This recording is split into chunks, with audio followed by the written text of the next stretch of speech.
नमस्कार साथियों, स्वागत आप सबों का। मैंने आज सुबह ही लगभग 6:30 बजे के आसपास वीडियो बनाकर सचिवालय में जो घटनाक्रम चल रही है या फिर शिक्षा मंत्री के माध्यम से सूत्रों ने जो जानकारियां हमें दी थी, आप लोगों तक हमने उस बात का जानकारी पहुंचा दिया था। परंतु आज के अखबारों ने बहुत सारी ऐसी जानकारियां भी दी हैं जो कि आप लोगों को जाननी चाहिए, और जैसा मैंने कहा था हूबहू वही जानकारी आप लोगों के सामने स्क्रीन पर भी दिखेगी।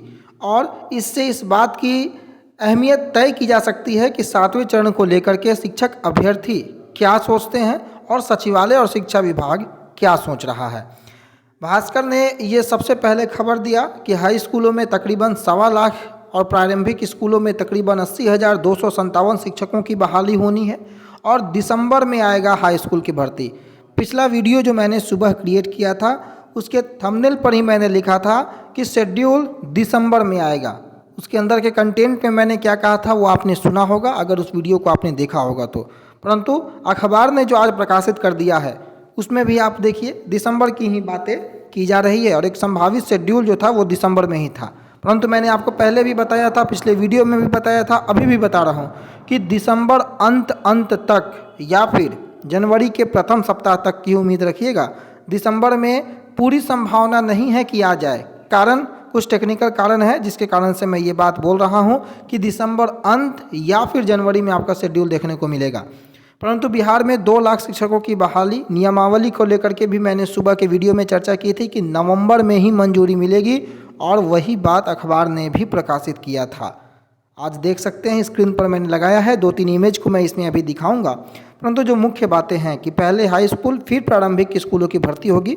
जो प्राइमरी के हमारे साथी हैं, जो अभ्यर्थी हैं, उनके लिए थोड़ा निराशा जरूर है क्योंकि सीटेट 2022 का ऑलरेडी नोटिफिकेशन आ चुका है।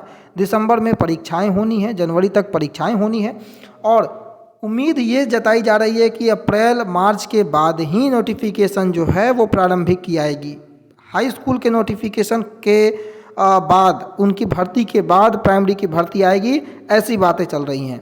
प्राइमरी स्कूलों से पहले हाई स्कूल के शिक्षकों के पद जो हैं वो भरे जाएंगे, और उसके बाद जो सीट खाली रहने की जो संभावना रहती थी वो कम रहेगी, क्योंकि ऐसे कई अभ्यर्थी हैं जो बीएड के साथ ही साथ स्टेट और सीटेट दोनों उत्तीर्ण हैं। हाई स्कूलों के लिए चयन हो जाने की स्थिति में प्राथमिक स्कूलों की बहाली में भी ये अभ्यर्थी शामिल हो जाते हैं, और ये नहीं हो शामिल, इसी के लिए ये प्रक्रिया अपनाई जा रही है कि पहले हाई स्कूल बाद में प्रारंभिक की भर्ती की जाए। पिछले माह मुख्यमंत्री नीतीश कुमार ने उनकी अध्यक्षता में एक समीक्षा बैठक हुई थी, और उसी बैठक में शिक्षकों की नियुक्ति नियमावली पर चर्चा हुई थी, और जो कि प्रस्ताव आप सभी जानते हैं कि 60 और 40 का जो बना था, 60% एसटीईटी और सीटीईटी रिजल्ट का और 40% जो है शैक्षणिक और प्रशैक्षणिक योग्यता का, उसी के आधार पर बहाली आगे बढ़ने वाली है। 7वें चरण में तकरीबन 2 लाख से अधिक शिक्षकों की बहाली के लिए नियमावली को नवंबर में कैबिनेट की मंजूरी मिल जाएगी, और यही बात मैंने भी सुबह कहा था। शिक्षा विभाग के द्वारा जो तैयार शिक्षक नियुक्ति नियमावली है 2022, उसके प्रस्ताव पर शिक्षा मंत्री प्रोफेसर चंद्रशेखर की सहमति इस माह के अंत तक या नवंबर के प्रथम सप्ताह में मिल जाएगी, और प्रारंभिक स्कूलों से पहले हाई स्कूलों की भर्ती की जानी है। लगभग 90,000 के आसपास का जो पद होगा वो प्रारंभिक का होगा, और 1,22,000 के आसपास का जो पद होगा वो माध्यमिक उच्च माध्यमिक की होगी। अब देखिए 6 माह में 2 लाख से अधिक शिक्षक विभाग में होगी बहाली, और किन किन पदों पर बहाली होगी, और ये कोई दावा कोई अन्य व्यक्ति ने नहीं किया है, बल्कि शिक्षा मंत्री प्रोफेसर चंद्रशेखर ने ही किया है। माध्यमिक और उच्च माध्यमिक शिक्षकों में लगभग 1,22,000 के आसपास की रिक्तियाँ आपको पता है। प्रारंभिक में तकरीबन 80 से 90,000 के आसपास की रिक्तियाँ। विश्वविद्यालय में शैक्षणिक और गैर शैक्षणिक कार्यों पर तकरीबन 10,000 के आसपास की रिक्तियाँ। शारीरिक शिक्षा स्वास्थ्य अनुदेशक के पद पर 5,000 से अधिक की रिक्तियाँ, और विद्यालयों में विद्यालय सहायक और विद्यालय परिचारियों की भी नियुक्ति की जानी है। और ऐसी बातें स्वयं शिक्षा मंत्री प्रोफेसर चंद्रशेखर ने दावा किया है कि महागठबंधन सरकार बिहार में जितने भी रोजगार देगी उसमें 25% यानी कि 1/4 भाग जो होगा वो अकेले शिक्षा विभाग का होगा, और आने वाले 6 महीनों में लगभग 2 लाख पदों पर बहाली होगी, जो कि केवल माध्यमिक, उच्च माध्यमिक और प्रारंभिक की जो शिक्षक भर्ती है उसी की है। बाकी अन्य बहालियों को अगर आप जोड़ दें तो ये संख्या बढ़ जाती है। इस कारण से उन्होंने 25% की हिस्सेदारी का दावा किया है। दूसरी ओर वेतन जो लंबित हैं 1-2 दिनों में जारी हो जाएगा, ऐसा भी उनका कहना है। माननीय शिक्षा मंत्री प्रोफेसर चंद्रशेखर का कि शिक्षा मंत्री ने कहा है कि हाल में 2 माह का वेतन के लिए 94 अरब से अधिक की राशि जारी की है।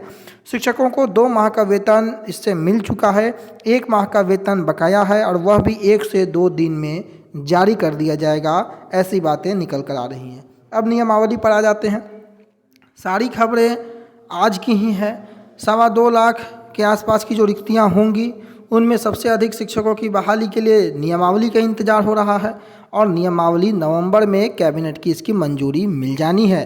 शिक्षा विभाग के द्वारा जो तैयार शिक्षक नियुक्ति नियमावली 2022 है, उसके प्रस्ताव पर शिक्षा मंत्री जो हैं वो इस महीने के अंत तक या नवंबर के प्रथम सप्ताह तक जो है मंजूरी दे देंगे और उसके बाद 9 से 12 हो या फिर कक्षा 1 से 8 हो, बहाली के लिए जो नियुक्ति नियमावली होगी वो सभी अभ्यर्थियों के सामने होगी और इसी का इंतज़ार लगभग सभी अभ्यर्थी कर भी रहे थे।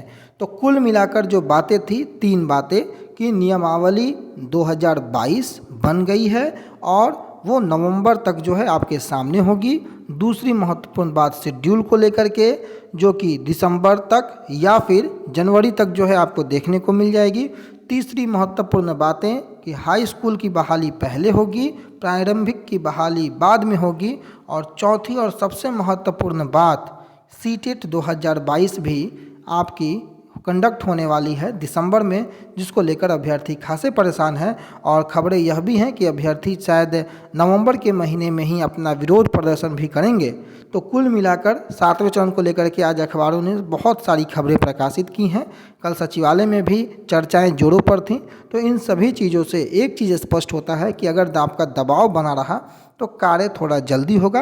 बाकी तो 3 तारीख को अभी सुनवाई है, 3 तारीख को देखना है कि छठे चरण को लेकर के क्या सुनवाई का नतीजा निकल कर आता है, क्या कोई तिथि आगे एक्सटेंड होती है या फिर शिक्षा विभाग गंभीरता से 3 तारीख को ही निपटारा कर लेता है 2017-19 बीएड वाले अभ्यर्थियों के मसले को और जल्द ही पटना जिला परिषद का भी मामला सुलझकर प्रक्रिया समाप्त हो और 7वें चरण की प्रक्रिया शुरुआत हो। इसी के इंतजार में सारे शिक्षक अभ्यर्थी हैं। फिलहाल के लिए इतना ही। बने रहें हमारे साथ। चैनल पर नए हैं तो सब्सक्राइब करना बिल्कुल ना भूलें, बेल आइकन को प्रेस जरूर करें ताकि कोई भी लेटेस्ट वीडियो का नोटिफिकेशन सबसे पहले आप तक पहुंच सके। धन्यवाद।